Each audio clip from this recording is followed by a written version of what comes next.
Assalamualaikum warahmatullahi wabarakatuh. Perkenalkan, saya Salva Nurfadila Iskandar dari Prodi PGSD kelas 1L. Saya akan menjelaskan materi tentang peradaban Islam pada masa Umayyah. Dengan berakhirnya kekuasaan Khalifah Ali bin Abi Thalib, maka lahirlah kekuasaan Bani Umayyah sebagai penerus pemimpin umat Islam pada periode Ali dan Khalifah sebelumnya. Pola kepemimpinan mengikuti keteladanan Nabi. Para Khalifah dipilih melalui proses musyawarah dan kesepakatan bersama. Ketika mereka menghadapi kesulitan, maka mereka mengambil kebijakan langsung melalui musyawarah dengan para pembesar yang lainnya.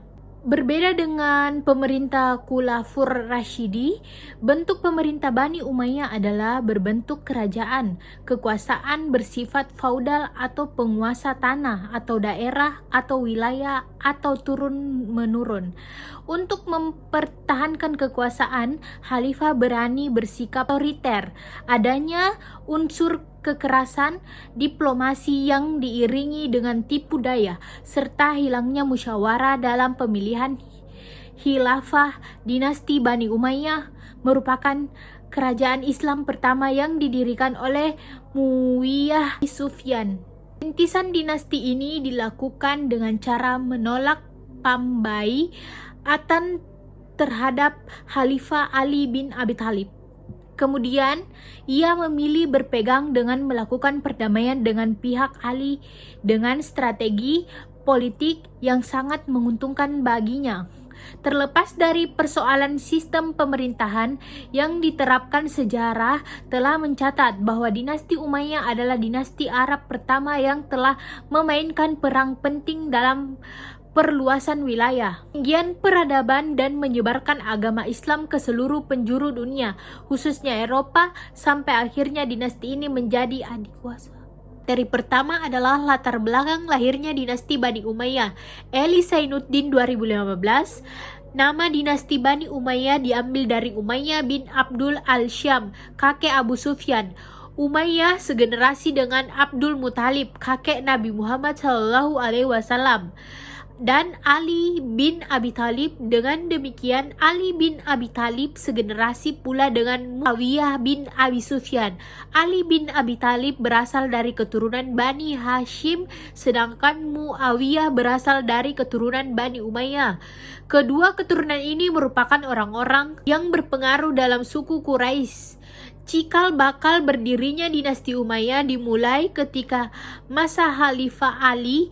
Pada saat itu Muawiyah yang menjabat sebagai gubernur yang di Damaskus, yang juga masih kerabat Utsman, menuntut atas kematian Utsman.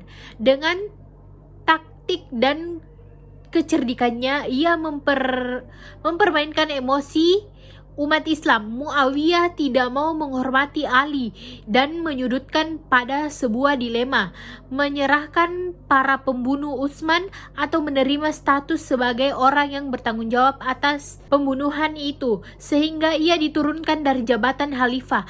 Dari perselisihan tersebut terjadilah peperangan antara Ali dan Muawiyah. Peperangan tersebut dikenal sebagai Perang Siffin karena terjadi di area bernama Siffin. Dalam pertempuran ini hampir pasukan Muawiyah dikalahkan pasukan Ali. Tapi berkat siasat penasehat Muawiyah, yaitu Amir bin As, agar pasukannya mengangkat mushaf Al-Quran di ujung lembang mereka, pertanda seruan untuk damai dan melakukan perdamaian. Dengan pihak Ali dan strategi politik yang sangat menguntungkan Muawiyah, bukan saja perang itu berakhir dengan Tahim Siffin yang tidak menguntungkan Ali, tetapi akibat itu pula kubu Ali sendiri menjadi terpecah dua, yaitu yang tetap setia kepada Ali disebut Syiah dan yang keluar disebut Khawarij. Sejak peristiwa itu, Ali tidak lagi menggerakkan pasukan untuk mendukung Muawiyah, tetapi menggempur habis orang-orang kafir yang terjadi peristiwa Nahrawan pada 9 Syafar 38 Hijriah, di mana dari 1.800 orang Khawarij hanya 8 orang yang selamat jiwanya, sehingga dari 8 orang itu menyebar ke Amman, Kanan, Yaman, Sajisman, dan ke Jazirah Arab. Pada Ali terbunuh oleh seorang anggota Khawarij, kedudukan Ali sebagai khalifah kemudian dijabat oleh anaknya Hasan selama beberapa bulan, namun karena Hasan ternyata lemah sementara. Materi kedua, para khalifah Bani Umayyah dan kebijakannya. Rashman 2018, di dalam sejarah peradaban Islam, Muawiyah tampil sebagai penguasa pertama yang mengubah sistem pemerintah dalam Islam. Dari sistem pemerintah yang bersifat demokrasi, muafakat kepada pemerintah, monarki absolut. Dinasti Bani Umayyah berkuasa lebih kurang 90 tahun, yakni dari tahun 161 Masehi atau 14 Hijriah sampai dengan 750 Masehi atau 132 Hijriah. Selama kurun waktu tersebut terdapat 14 orang khalifah yang penuh memerintah, yaitu 1. Muawiyah bin Abi Sufyan 41 sampai 60 Hijriah atau 661. Zaman politik Muawiyah bin Abi Sufyan telah memperkaya dirinya dengan kebijakan-kebijakan dalam memerintah, mulai dari menjadi salah seorang pemimpin pasukan di bawah komando Panglima Abu Ubadillah bin Jarrah yang berhasil merebut wilayah Palestina, Suriah, dan Mesir dari tangan Imperium Romawi. Kemudian Muawiyah menjabat sebagai kepala wilayah di Syam yang membawai Suriah dan Palestina. Khalifah Utsman nobatkan sebagai Amir Bahar yang memimpin penyerbuan ke kota Konstantinopel meski belum berhasil ke Yazid bin Muawiyah 60 sampai 64 Hijriah atau 679 sampai 683 Masehi. Peningkatan Yazid sebagai khalifah diikuti oleh penolakan dari kaum Syiah yang telah membait Husain bin Ali di Kufah sebagai khalifah sepeninggal Muawiyah. Penolakan tersebut mengakibatkan peperangan di Karbah yang menyebabkan terbunuhnya Husain bin Ali. 3. Muawiyah bin Yazid 64 Hijriah atau 683 Masehi. Muawiyah bin Yazid merupakan putra Yazid bin Muawiyah dan ia menggantikan tempuk kepemimpinan sepeninggal ayahnya, namun ia hanya memegang jabatan khalifah hanya dalam beberapa bulan. Ia mengalami tekanan karena tidak sanggup memikul tanggung jawab kekhalifahan. Selain itu, ia harus mengatasi masa kritis dengan banyaknya perselisihan antar suku. Dengan wafatnya Muawiyah bin Yazid, maka habislah keturunan Muawiyah. 4. Marwan bin Hakam 64 sampai 65 Hijriah atau 683 sampai 684 Masehi. Marwan bin Hakam pada masa Utsman bin Affan, seorang pemegang stempel khalifah pada masa Muawiyah bin Abi Sufyan. Ia adalah gubernur Madinah dan menjadi penasehat pada masa Yazid bin Muawiyah di Damaskus. 5. Abdul Malik bin Marwan 65 sampai 86 Hijriah atau 684 sampai 705 Masehi. Ia merupakan orang kedua yang terbesar dalam deretan para khalifah Bani Umayyah, sehingga ia disebut sebagai pendiri kedua bagi kedaulatan Umayyah. Pada masa kepemimpinannya, ia mampu mengembalikan sepenuhnya integrasi wilayah dan wibawa kekuasaan Bani Umayyah dengan dapat ditundukkan gerakan seperti Abdul bin Zubair Hijaz, pemberontakan kaum Syiah dan Hawarji, aksi teror Al-Muhtar bin Ubaid As-Saqafi dan Kufah, pemberontakan Mus'ab bin Subair di Irak, serta Romawi yang menggoncangkan sendi-sendi pemerintah Umayyah. Keenam, Al-Walid bin Abdul Malik 86 sampai 69 Hijriah atau 705 sampai 714 Masehi. Setelah wafatnya Abdul Malik bin Marwan, pemerintah dipimpin oleh Al-Walid bin Abdul Malik. Pada masa kekuasaan Islam melangkah ke Spanyol di bawah kepemimpinan pasukan Tariq bin Ziyad, ketika Afrika Utara dipegang oleh Gubernur Musa bin Nusair. Karena kekayaan melimpah, maka ia menyempurnakan pembangunan gedung-gedung, pabrik-pabrik, dan jalan-jalan dengan sumur. Ketujuh, Sulaiman bin Abdul Malik 96 sampai 99 Hijriah atau 714 sampai 717 Masehi.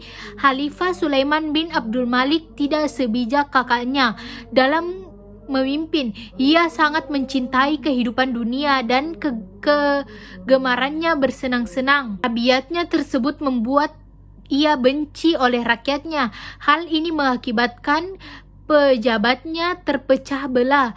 Begitu pula masyarakat. 8. Umar bin Abdul Aziz 99 sampai 101 Hijriah atau 717 sampai 719 Masehi. Umar bin Abdul Aziz disebut-sebut sebagai khalifah ketiga yang besar dalam dinasti Bani Umayyah. Ia seorang yang takwa dan bersih serta adil.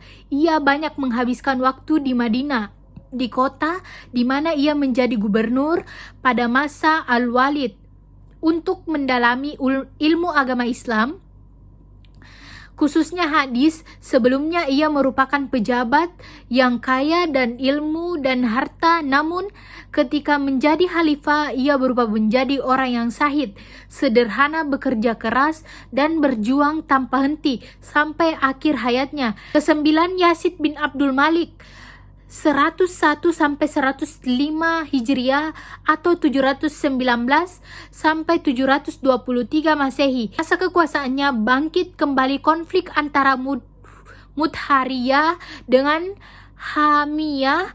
Kaum Khawarij kembali menantang pemerintah karena mereka menganggap Yazid kurang adil dalam memimpin. Sikap kepemimpinan sangat bertolak dengan pola kepemimpinan Umar bin Abdul Aziz.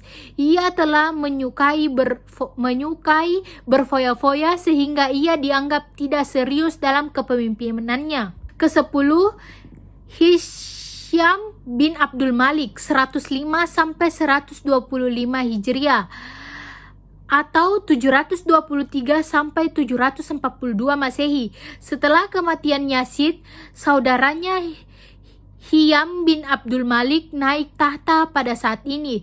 Ia naik tahta pada masa kepemimpinannya. Terjadi perselisihan antara Bani Umayyah dengan Bani Hashim. Pemerintahnya yang lunak dan jujur, banyak jasanya dalam pemulihan keamanan dan kemakmuran, tetapi semua kebijakannya tidak dapat membayar kesalahan-kesalahan para pendahulunya. Inilah yang semakin memperlicin kemerosotan dinasti Umayyah.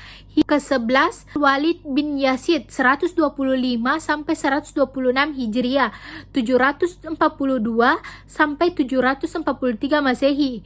Walid oleh para penulis Arab dilukiskan sebagai orang yang tidak bermoral, pemabuk, dan pelanggar. Pada awal mulanya ia menunjukkan kebaikan-kebaikan kepada fakir miskin dan orang-orang lemah, namun semua itu digugurkan dengan sifatnya yang pendendam serta jahat kepada sanak saudaranya. Sikapnya semakin mempertajam kemerosotan Bani Umayyah. Ke-12, Yazid bin Walid bin Abdul Malik 126 Hijriah sampai 743 Masehi. Ke-13, Rahim bin Walid bin Abdul Malik 126 sampai 127 Hijriah atau 743 sampai 744 Masehi. Ke-14 atau yang terakhir, Wan bin Muhammad 127 sampai 132 Hijriah atau 744 sampai 750 Masehi. Sekian dari saya, mohon maaf jika ada kekurangan yang saya ucapkan. Assalamualaikum warahmatullahi wabarakatuh.